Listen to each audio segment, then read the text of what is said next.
Every pantomime needs a villain.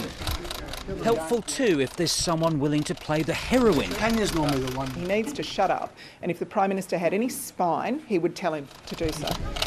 He's behind you. Are you making any big announcements? And so began the show. My mum lives in your electorate, and I don't want her exposed to people who are not going to be vaccinated listen to Robert. because of these crazy conspiracy theories that you're spreading. Well, you're the one doing that because you are the one spreading misinformation. Labor's Tanya Plibersek taking on Liberal contrarian Craig Kelly. I agree with your Prime Minister and your Health Minister, do you? Well, of course I agree with my Prime Minister and my Health Minister. So people should get vaccinated? Of course, Tanya, everyone should go masks? to their doctor.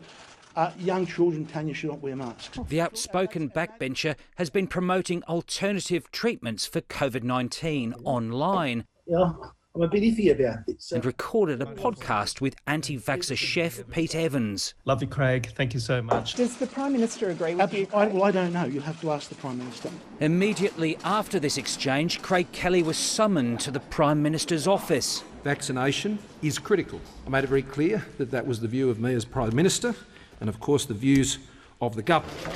Not just to the nation's health, but also to economic recovery, as emphasised by the Reserve Bank Governor, who's avowedly pro-vaccine. Well, that's where I take my medical advice from the doctor.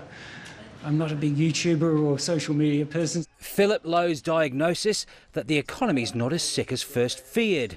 However, the recovery from recession will be long and bumpy. Those left out of work with a new ally on increasing the job seeker payment. It's kind of a fairness issue and what's the appropriate level of support. My own view is that some increase is justifiable. By fairness, the Governor's talking about the adequacy of job seeker, but the government will be all too aware there's another aspect of fairness, with many people out of work through no fault of their own. So expect job seeker to get a modest, permanent increase after March.